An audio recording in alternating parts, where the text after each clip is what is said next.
Movie reviews. Trial of the Chicago 7, an Aaron Sorkin directed movie. Surprisingly, only his second movie ever directed, but this one also was written by him, like many other movies that we have seen. So this movie is probably the first actual Oscar buzz movie of the 2020 year. At least it was before it was released, because it had a lot of talk, a big star-studded cast, an Aaron Sorkin script, a compelling story that is very relevant today. It has Oscars written all over it. However, I'm not sure how many Oscars this is actually going to pick up after having seen this film. The plot on IMDb reads: the story of 7 people on trial stemming from various charges surrounding the uprising at the 1968 Democratic National Convention in Chicago, Illinois. There's not a lot of spoilers to this story because it is history, but in case you don't know how the story goes, I'm going to avoid pretty much anything beyond that point. But what you do need to know is that the Democratic primary in 1968 had a lot of tension leading up to it. MLK was assassinated. Robert Kennedy was assassinated. The Vietnam War had a lot of protests because people didn't like what was happening, and it all led up to this moment where several different groups came together for different reasons, and it led to protests that led to riots. And these 7 people were charged. The first thing is this story is remarkably close to what is happening in history today. It is incredible that they were able to make this movie and start filming it before the events of this past summer happened with George Floyd and Black Lives Matter, because this movie just hits way too close to home surrounding so many of the issues we are still talking about. So for those reasons, it's incredible to see, but also at the same time a little terrifying to see how little we've actually progressed from those moments. But nevertheless, it's an important conversation that we need to continue having, and to look back in history to see how we actually have ways to see how we've overcome this before. It's encouraging in a way. But as far as the actual movie goes, it's not actually focused on the protests or riots at all. In fact, you hardly even see that in the movie, but what this movie is focused on is the trial, the courtroom sessions with these people, which pretty much all of Aaron Sorkin's movie has something to do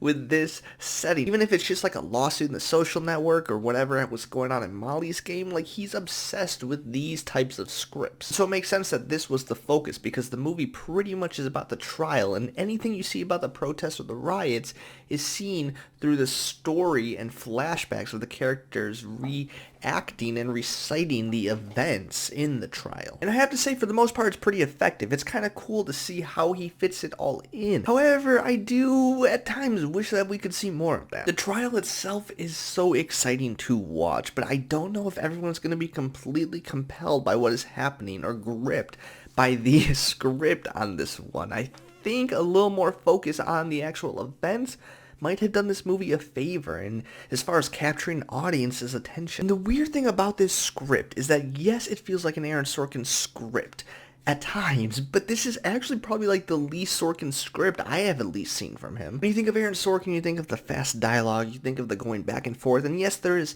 some of that, but not a lot of it. This movie is actually very patient for him, and I think it's a pretty good thing, but I think this movie actually could have used a little bit more of that at times. The pacing is just a little off, and I can't quite put my finger on what it is, but at times it does feel like a little too slow or a little too focused in this area that doesn't actually matter. And you're very curious to why he's spending so much time on this specific issue, as if it's going to come back and have a callback in the final act, and it never really does. That, and I hate the way this movie ended. I really don't want to say much more than that because of the spoilers, but it's just very cheesy, very not natural, and you can tell right away that that's not actually what happened, and it's a very movie ending. But let's talk a little bit about the cast here, because I cannot remember the last time I saw such a stacked cast. You have Redmayne, Sacha Baron Cohen in what is just a